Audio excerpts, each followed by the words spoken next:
So I've had my channel for almost a year now, and I haven't even made a favorite movies list yet. So today I figured it was time to share with you my top 20 favorite films of all time, as of April 2021.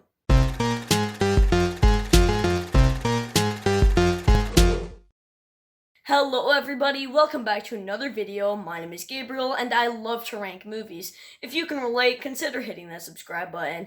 And please know that everything I say about these movies is just my opinion, but I would love to see yours down in the comments section. And like I just said, this list is not permanent. It is just as of right now. It could change today, it could change tomorrow, it can change anytime. Like I said, it is not permanent, but without further ado, here is my top 20 favorite films of all time. Kicking off the list at number 20 is Ghostbusters. Now, Ghostbusters is my favorite Halloween movie, and funny enough, it ended up just barely making it into my top 20 of all time. I've watched this film every Halloween for the last 4 years or so, and it never gets old. Bill Murray is just fantastic in so many films, and this is one of my favorites of his. He makes the comedy even more funny than it already is. Also, 1984 was just a phenomenal year for film, and this won't be the last film you see on this list released in that year. Rick Moranis also gives a great performance in this, and Dan Aykroyd is comedically awkward in a good way. Obviously, the song Ghostbusters is unforgettable and really, really good, and all of that combined makes for a 10 out of 10 movie. Number 19 goes to Mrs. Doubtfire. Robin Williams, man. Robin Williams. He is the star of the show, and probably the main reason this film is in my top 20. The film has a spectacular premise. Robin Williams is hilarious when his character dresses up as a woman, adopts a Scottish accent, and becomes his titular alter ego. The film even has a lot of charm and emotion, even though it is mostly a hilarious comedy released in my favorite year for film, 1993. There is also some great direction from the likes of Chris Columbus, who in my opinion is a really underrated filmmaker. This isn't my favorite of Chris Columbus's films, but boy, is Mrs. Doubtfire amazing. Next up in 18th place goes to Forrest Gump.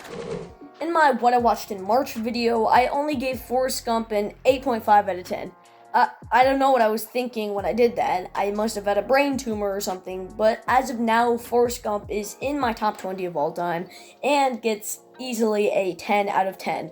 Tom Hanks gives, in my opinion, his best performance as Forrest in this film. That doesn't mean it's my favorite film that he's in, which it's not, and you will see another Tom Hanks film on this list. But I think he gives the greatest and most realistic performance he's ever given in Forrest Gump. This film was also surprisingly a funny film too, and a lot of the time even pulls on your heartstrings. The entire plot of the film is just really heartfelt, but for some reason there were still funny things added into the film. Forrest Gump never dragged once, and the character Forrest Gump is possibly the most likable character ever put to screen.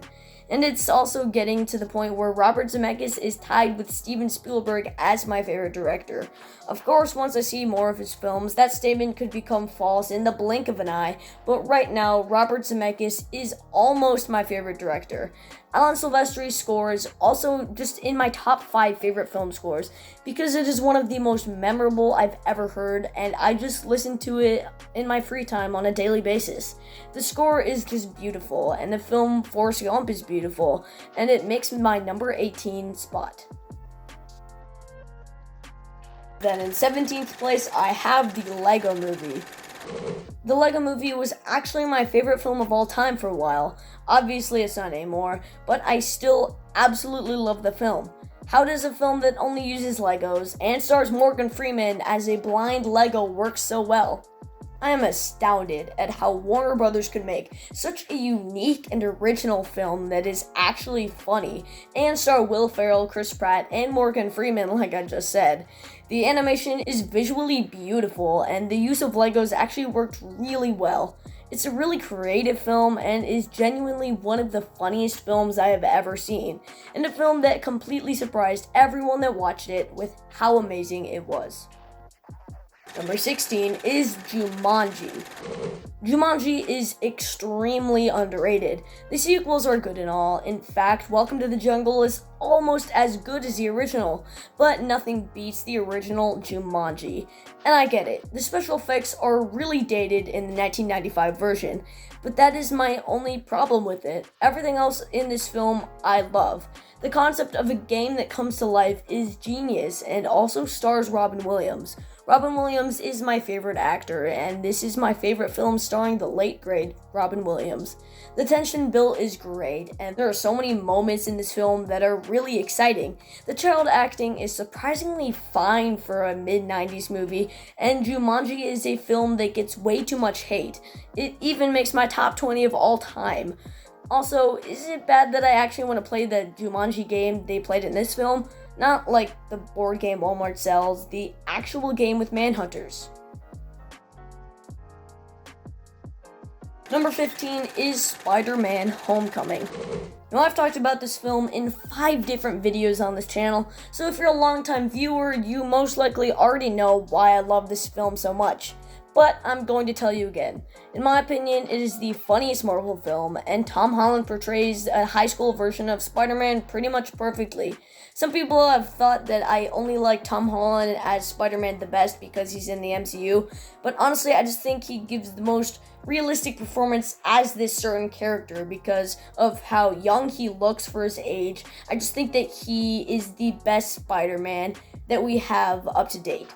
The Vulture is probably my favorite comic book villain because he is doing something to try to benefit his family, even though what he's doing is wrong. And then you see this twist happen, and you immediately love Vulture as a villain, and Michael Keaton's performance as him.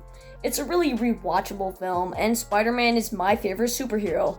This isn't even my favorite Spider-Man movie, but it still makes it into my top 20 of all time. Number 14 is The Patriot. Now, most of this list is pretty reasonable, but having The Patriot in my top 20 of all time is a pretty unpopular opinion. I just thought it was a really sad movie with phenomenal performances, of course, by Heath Ledger and Mel Gibson. They both delivered every single line more than perfectly, and I honestly think Heath Ledger's performance in The Patriot was just as good as his in The Dark Knight. Sometimes I also thought that they built the tension perfectly because the film was sometimes scary. The British are evil, and Colonel William Tavington is one of the best and most evil antagonists in all film for me. Jason Isaacs played that character amazingly, and to realize that the things that happened in this film happened in the real Revolutionary War just makes you sad. The Patriot is also almost 3 hours long, but it was never boring. Not 1 second was boring, not 1 frame of the film dragged. I almost wanted more to watch after it ended because I loved it so much. The Patriot is almost easily my favorite war film, and one of the most underrated films I've ever seen, that I think way more people should check out. And if you saw this in school, you are the luckiest person alive. Okay, not the luckiest person, but still really, really lucky because you got to get out of classes to watch this epic and amazing war movie. Number 13 goes to Whiplash. This movie is both extremely tense and extremely intense. Like, the film is almost kind of scary sometimes. Whiplash is an incredibly stressful watch, but it is a very captivating and powerful movie. Just so tense. There were amazing performances from especially J.K. Simmons and a great one from Miles Teller. There were great characters and character development and a phenomenal script and fantastic plot. This film is my tempo, and Damien Chazelle is just really lucky to have both La La Land and Whiplash on his resume. The film is not really enjoyable for me because Terrence Fletcher is so mean, but it isn't boring. Whiplash is a masterpiece. Then at number 12, I have La La Land. Oh look, more Damien Chazelle. La La Land is definitely an incredible movie. It has a beautiful story, great emotional moments, lovely characters, an amazing soundtrack that blends perfectly with every scene, and a phenomenal ending. The music is perfect, my personal favorite being Another Day of Sun, even though they're all fantastic. That song is just one of the best songs ever made for me. It's really catchy and just makes me listen to it a lot. The use of color makes it a really fun film to look at, and the chemistry between Emma Stone and Ryan Gosling makes the acting very realistic and feels so real because of the amazing dialogue. La La Land is a beautiful film and one of my favorite movie musicals. The number 11 spot goes to Star Wars Return of the Jedi. Okay. A lot of people say that this is the weakest film in the original trilogy of Star Wars films. But you know what? It's the best. I personally think the Ewoks are really cute. In fact, I own the 2 Ewok movies from the 1980s. Yeah, they're not that great. But the Ewoks in Return of the Jedi are useful and fun creatures to mix into the film. The final battle in this film is also possibly the best final battle in the entire Star Wars saga and has some of the most emotional moments and best character moments. I see why some people have many problems with this film, but for me, it's pretty much flawless and almost makes it into my top 10. Kicking off the top 10 is the 2016 Jungle Book. I went to theaters to see this film when I was in first grade. I loved it then, and right now, I still do. The Jungle Book is just absolutely amazing and one of the most enjoyable films I've ever seen, and one of my favorite films of all time, just making it into the top 10. Some of the acting from Bill Murray and Idris Elba is pretty great, and the climactic battle is a great finale to a great film. In 9th place, I have Rian Johnson's Knives Out.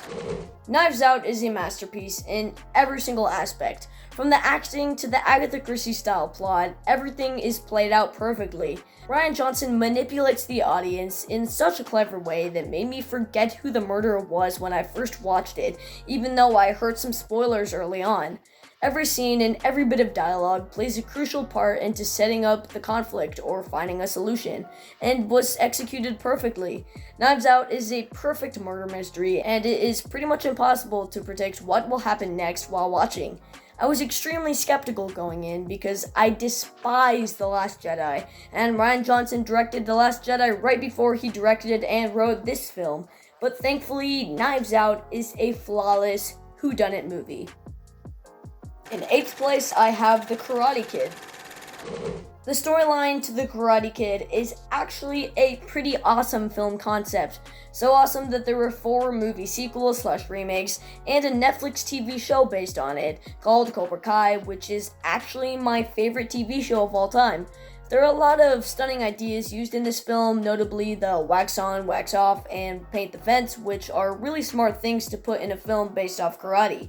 And putting all of that together makes for a definitive 80s classic film that is one of my personal favorites. Number 7 is actually Ferris Bueller's Day Off. Ferris Bueller's Day Off is just so much fun. The story takes place in a world where things always work out for our protagonist, Ferris Bueller, which provides fantastic comedy. Matthew Broderick's charm and the script are obviously the best part of the film, elevating the excellent writing to another level. John Hughes is an amazing filmmaker that can just make some truly phenomenal films, with some truly phenomenal characters such as Ferris Bueller. Ferris Bueller's Day Off is just an amazing movie that even got replicated in a film I just talked about, Spider-Man: Homecoming. The film is just really quotable and a classic that is one of the funniest films ever made. Number 6 is the Christmas classic Home Alone. Home Alone is just the most rewatchable film ever. It's my most rewatched film because I would watch it more than once a year for a long time when I was younger. Obviously the climax is the highlight, but everything else is still just as good. The plot is perfect, and John Williams' score is unforgettable and one of the best ever. The icing on the cake is the cast. Macaulay Culkin gives an amazing performance. Joe Pesci is actually really great as a comedic actor, and Daniel Stern is hilarious. The cameo from John Candy is great, and Macaulay Culkin might just be the greatest child actor possibly. Just cracking the top 5 is Toy Story 3. No, I don't think one joke fell flat in this film, not one character was uninteresting, and not one cast member didn't perform their lines perfectly. Lotso is one of the greatest villains in animated movies because he just seems, I don't know if realistic is the right word, but he just has a great motivation and reason to be doing what he's doing. It's just understandable, and as a toddler, I could even understand it. The way he acts makes you dislike him as a character, but love him as a villain, if that makes any sense. The ending is so sad and makes me cry pretty much every time. This is just a film in which every scene is enjoyable, and I love it for that. Number 4 is Jaws. This is easily my favorite horror movie if you count it, because it has some pretty great suspense, while every kill we get to see some more blood and some more of the shark. Movie Hybrid and I recently collabed talking all about how Jaws is a masterpiece to us, link in the iCard, and that it has some pretty great characters with some pretty great characterization. John Williams' score is obviously intimidating and scary, and one of the best ever made, and Jaws is just another film I've talked a lot about on my channel, so let's keep moving. Winning the bronze medal is Back to the Future. Back to the Future is the time travel film. The film that makes you go, "Great Scott, it's amazing," every time, whether it's your first viewing or your 100th viewing. Everything about the film is just pretty much perfect because it's a quotable and iconic classic with some of the best characters in all of film. It really should not work, but it really does, and is an amazing film in every way possible. My runner-up is Spider-Man 2002. Spider-Man is a cheesy and corny masterpiece of a film. This is the best superhero origin in my opinion because the action was pretty great and very creative. Danny Elfman's score includes so many pieces of music that are all great. Willem Dafoe's performance as Norman Osborn was amazing as he nailed it as the Green Goblin because he was so creepy with his facial expressions and how he delivered dialogue. Looking back at it now, it does seem dated and the effects don't hold up very well, but that does not stop it from being my second favorite film ever made. Other than the CGI, this is a nearly perfect film that Sam Raimi made perfectly. But for honorable mentions, I obviously have to mention Schindler's List, because it is the best film I have actually ever seen, but it's not my favorite, and not really an honorable mention because I don't enjoy it nearly as much as other films. Then I have Psycho, a thought-provokingly scary movie that is a must-see for all horror fans, and a nearly perfect film. Next is Groundhog Day.